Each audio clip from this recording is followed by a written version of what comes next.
How's it going? Welcome to this video. All right, so I'm gonna give you a quick fix if you guys have this problem with your Chevy.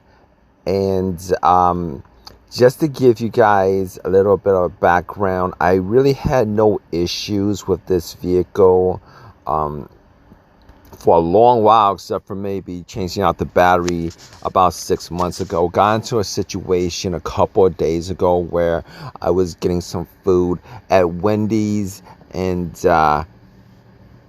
noticed the prices were a bit high lately. But 20 minutes, ordered what I had to order, ate. 20 minutes later, got into my vehicle, got into my car, and guess what?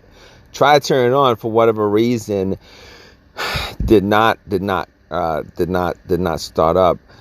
So had the blinking security security light, I believe, on the dash, and every time I would turn it, it would slightly crank, and then it would just not start, and then I would just get the security light blinking, um, or the key light blinking, and I would just constantly try to start it, and it wouldn't start.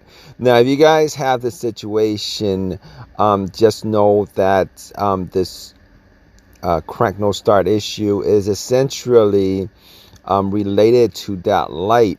All right, once you look on the dash and you see that light, you know that it's gonna be related to that light, and that's what the diagnosis of this video is about. It's not anything else to do with, well, it's possible it's something to do with the fuse or relay, something like that, but we're gonna actually concentrate on the easiest cause and fix of the situation if you are in the situation, which anybody in the situation can do.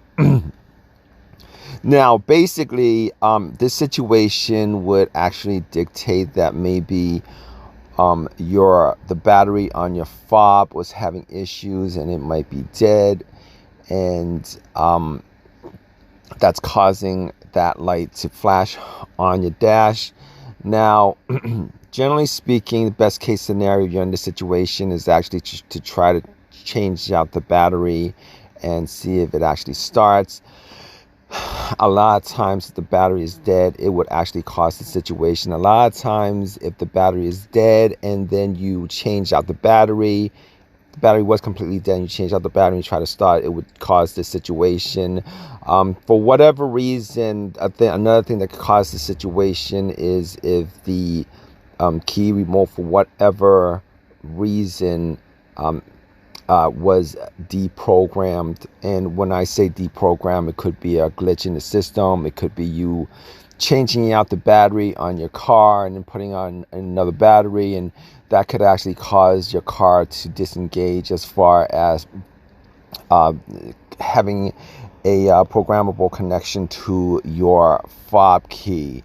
Now, if you guys run into this situation, there's a couple of things you can do as far as reprogramming it, and I think this is more of a soft reprogram than it is a hard reprogram, but it's pretty simple. Okay, so what you guys want to do in this situation is you guys want to take the key and you guys want to put it in the ignition. But first of all, if you guys had it in the ignition, you guys will turn it on and off. Take the key out. All right, you're gonna take the key out, and then you're going to put the key back into the ignition, and you're going to turn it to the on position. Now, the on position is the position before the crank. The on position is the position where all the lights on your dash are on. All right, all the dash on your lights are on, but you don't want to crank it. You want to just put it in that position, and you want to leave it there.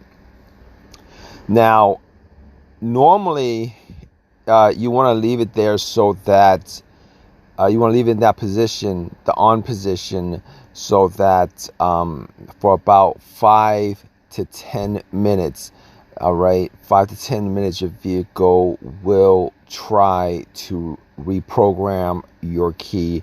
I think this is more of a, what is it? Maybe it's a general reprogram of your key, but the light's going to keep on flashing on your dash.